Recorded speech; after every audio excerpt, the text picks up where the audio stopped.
Okay, welcome back.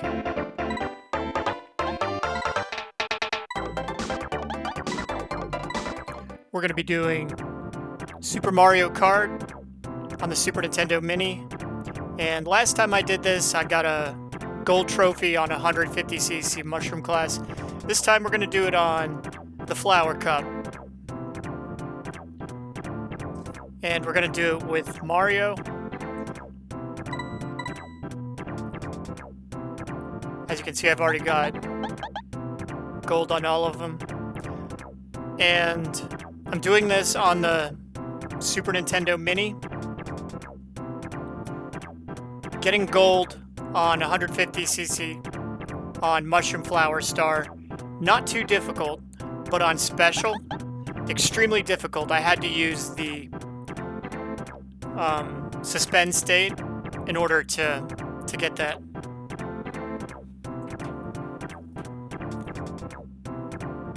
On my original cartridge, I was able to get the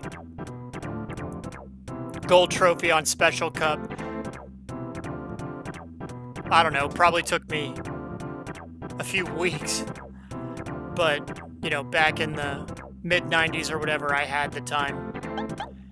And so one thing I was going to bring up first and foremost is that I forgot to mention this when I was playing when I did the video with the Mushroom Cup. But this is one of the best, if not the best, two-player game on the Super Nintendo.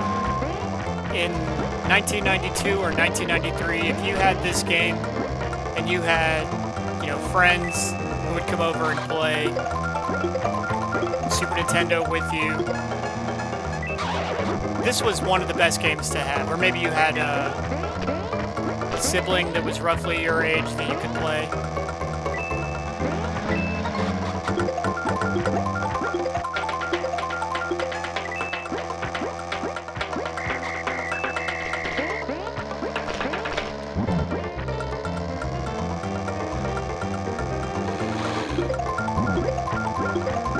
And so one thing I was going to rant about was today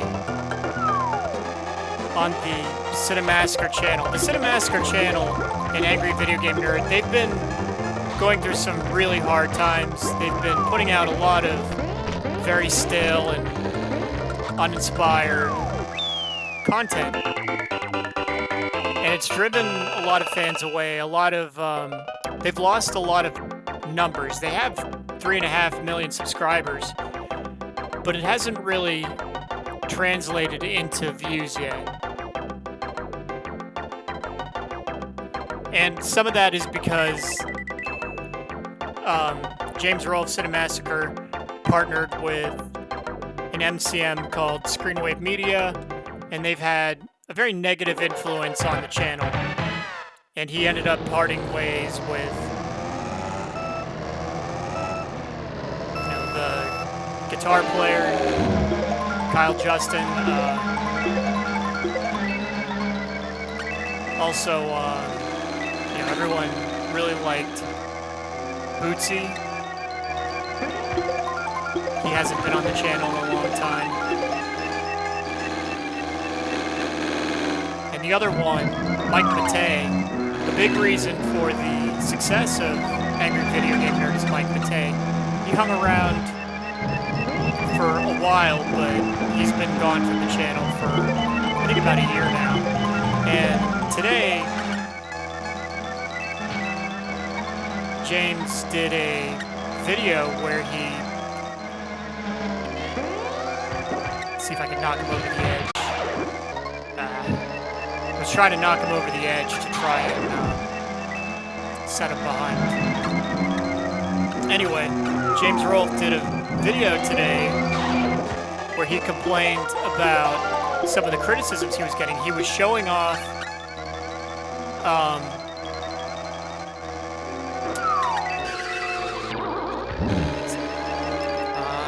there we go.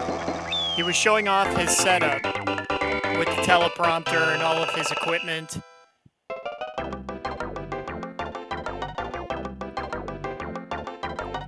And that was kind of to emphasize the point why he makes so many quote-unquote basic episodes. The problem is the basic episodes are very boring to watch. That's objectively true. They're just not visually exciting. They're unremarkable and they run together.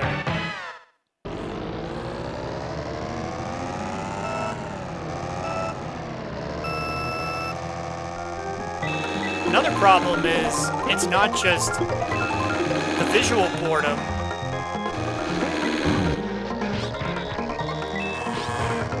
But even listening to the episodes, James sounds incredibly bored in a lot of the newer AVGN episodes. I realize he's reading off a teleprompter, but he sounds like he's reading a phone book. You know, there's just no quote-unquote dynamicism. You know, and these are valid complaints. I know he doesn't like to have, you know, criticism or drama or whatever he wants to call it. But it was just a very odd video for him to make because he's never done a video like this before.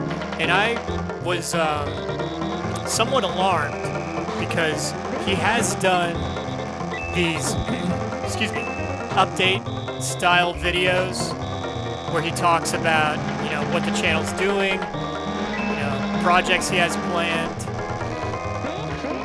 Mike Matei will no longer be contributing to the channel. He's done videos like that before in the past, but he's always had a very even keel, or even tone when he does those videos. This one was a little bit more hostile. He seemed genuinely annoyed that he even had to address these criticisms.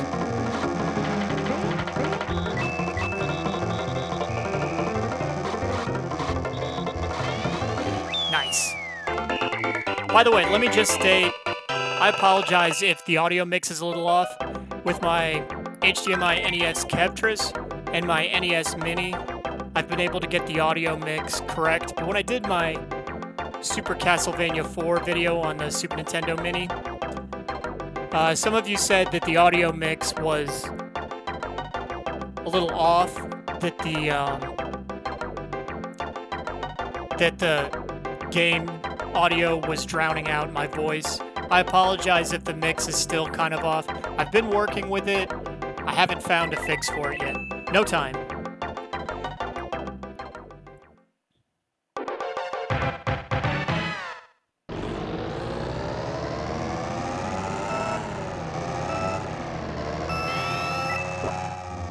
Got the boost.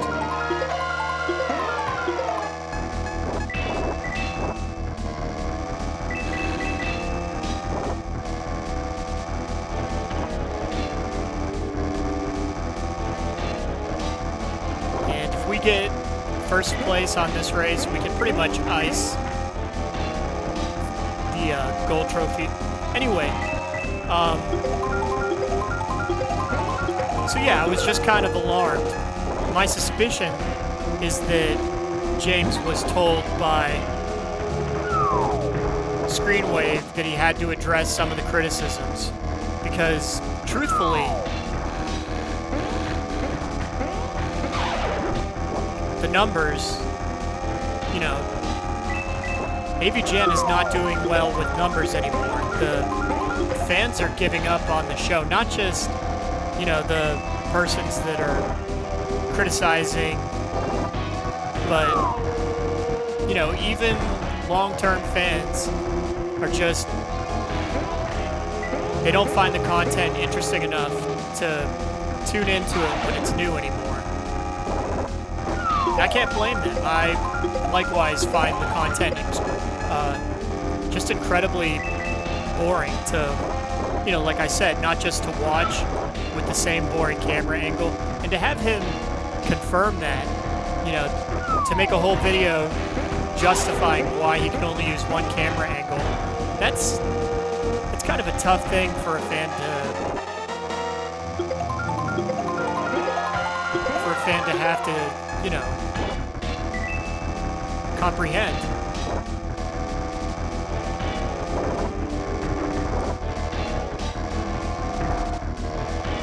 I think Donkey Kong is going to try and steal first.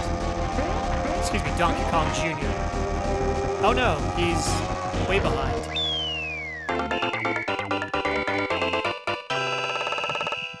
Alright, I think all I need to do is finish 4th, and I'll get the gold trophy. I've had a pretty good run so far.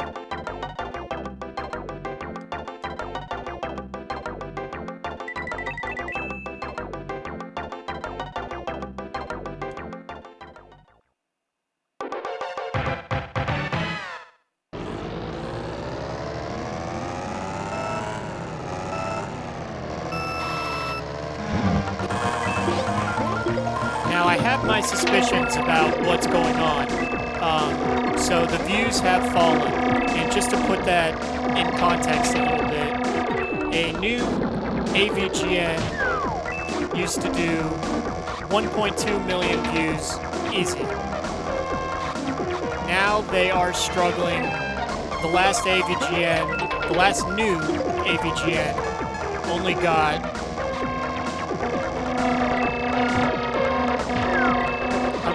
I'm talking about within the first 24 hours. The new AVGN within the first 24 hours used to do 1.2 million views within the first 24 hours. In the last Pac-Man AVGN, that one did 380 or 385 views in the first 24 hours, which is a tremendous drop-off. And my suspicion has been that they're quote-unquote chasing losses, that to make up for falling views, they are cranking out more episodes more quickly, which is an approach that I'm not alone in not being in favor of. I think that's a terrible thing for the channel to do, to just, you know, crank it out as quickly as possible.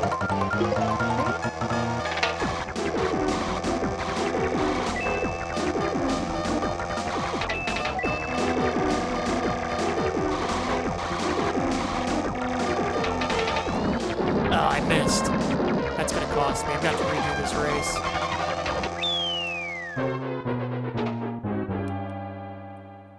All I need is 4th.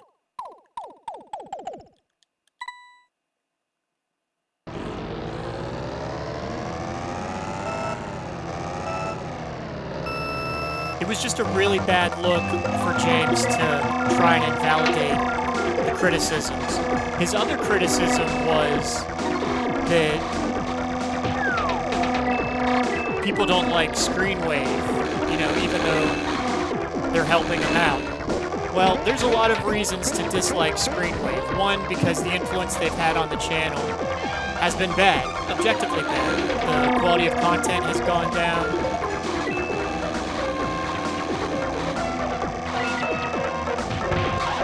They were not suitable replacements for Kyle, Justin, Mike, Bootsy. And moreover, and this is a part of criticism that will probably never be addressed on the channel, but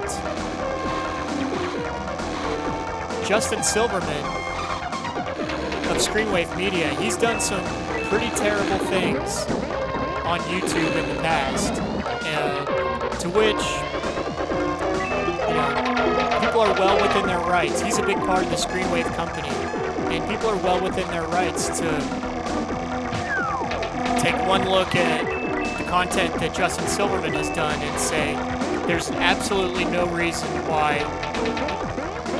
James should be associating himself with this kind of nonsense.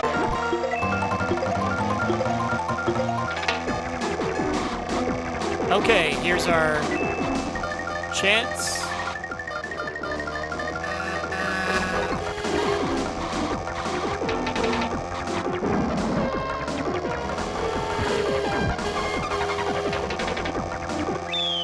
Thank goodness for that lightning bolt. My suspicion is that because they've fallen so far in views, that the algorithm is starting to leave Cinemassacre behind. And that's very alarming for Cinemassacre, AVGN, and Screenwave.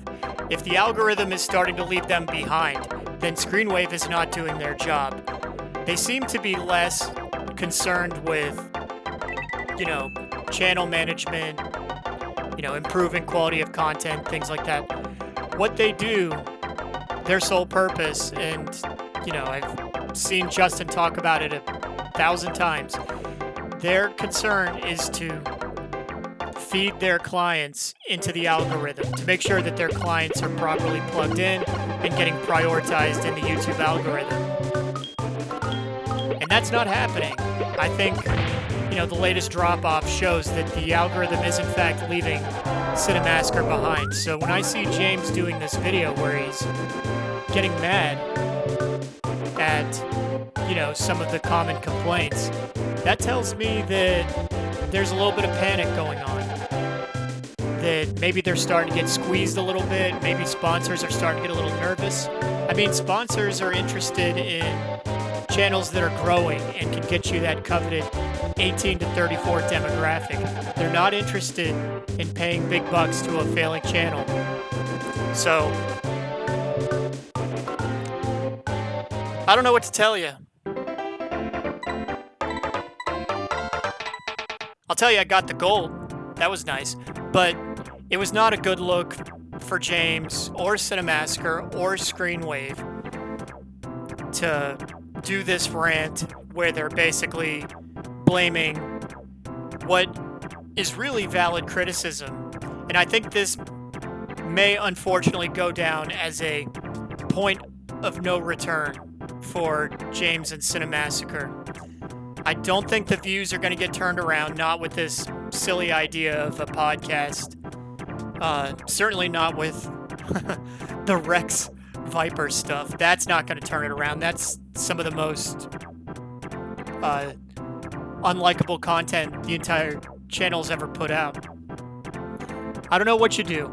Like, the solution is staring you right in the face. You have to fix the flagship content. That's what the fans came for. That's what they're going to reward. If you don't fix it, I mean, you can try and score the algorithm all you want with objectively bad content. If you can't see that it's failing you, then there's really no point in trying anymore, is there? So anyway, that's just my rant. Really bad look for James. I think there's a little bit of panic going on, starting to set in. So, I don't know, I could be wrong, but whatever. Thanks for checking this out. I got the gold, so I feel good. We'll come back and do the Star Cup soon. So anyway, we'll see you next time.